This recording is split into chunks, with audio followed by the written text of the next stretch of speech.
My name is Samantha Comparetto. I graduated from Pace University with a degree in Arts and Entertainment Management last spring, May 2018. My last semester of college, I interned at Nickelodeon in their social media department for their branding. So that's all encompassing Nickelodeon brands, so the Nickelodeon Facebook, Instagram, Twitter.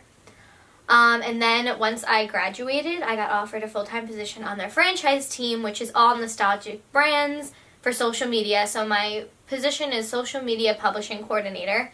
And basically I work on the franchise side of Nickelodeon, working with shows like 90s, Nick Splat, OOs, which is like Avatar Zim, Teen Nick, which is Zoe 101, iCarly, shows like that. I actually just had my 1-year anniversary, I think a month ago. So I had a spring semester internship, and then straight from there I went into working. So it's been about a year since I've been with the company.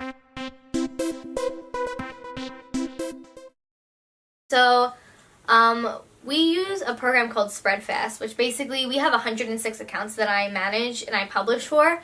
So it basically, you can program your Instagram, your Twitter, your Facebook posts. So we have this basically, I'll give you like a tree design. So we have a design department and a creative department. So the creative will have a brainstorm, come and with the design and with my team as well. And they'll come up with ideas that they want to put on our social pages. Send that out to our design team. The design team will make it. It'll go back to creative. And then creative will review it. It'll get approved. Once a concept is approved and the video is approved, it gets sent to my team where we create the copy for a post. And then my job specifically within my team is I will get this content, I'll get the copy, and I will schedule it within our schedule and I'll publish it. Yeah, it's interesting because I work in the nostalgic brands. It kind of runs from the 80s all the way to new Nickelodeon nowadays, and I grew up on Teen Nick, so I'm very of the OO, so like Invader Zim, Avatar, and then going into iCarly, Drake and Josh. That was like my era.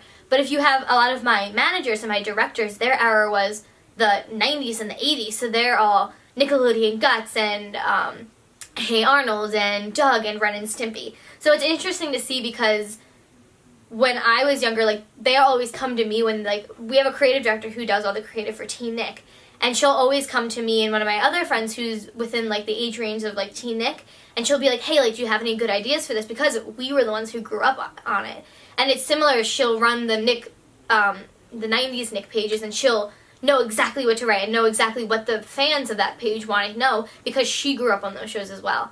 And it's interesting because we also run the Turtles and the SpongeBob pages, and these pages kind of span within age ranges. It can go from, like, I grew up on SpongeBob, but my mom also grew up on SpongeBob. So because it's so wide, we get to kind of play around with all these different age groups, and kind of we can play to the older crowd and we can play to the younger crowd. So I think it, not even just specifically for me it differs, but I think for everyone that works at the company and everyone who watches Nick, you kind of had your own, like, market within the company of where you kind of feel safe and where your childhood is.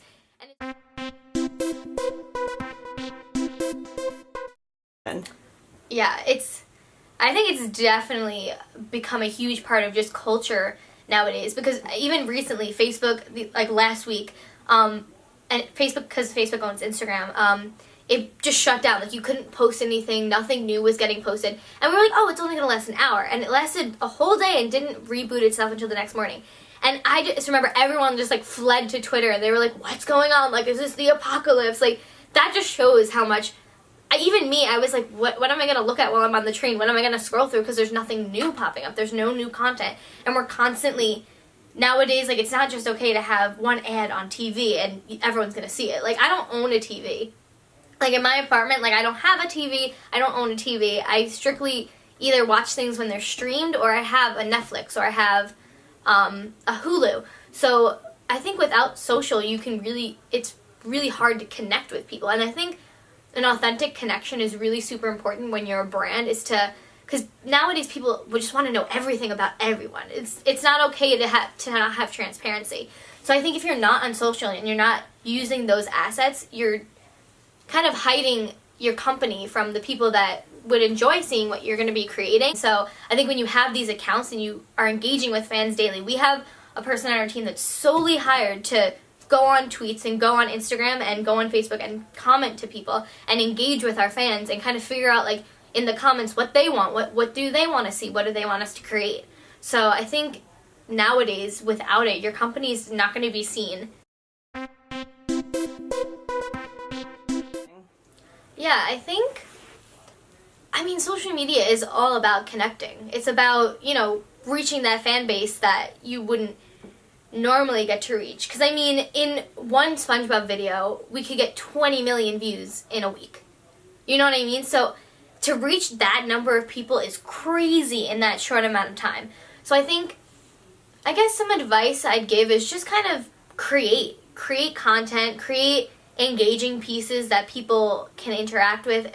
We do a lot of CTAs, which is calls to action, where it's an image and it will be like, comment your favorite SpongeBob quote, and it gets the community building. And I think that's something a lot of teachers can learn is social media is really about community.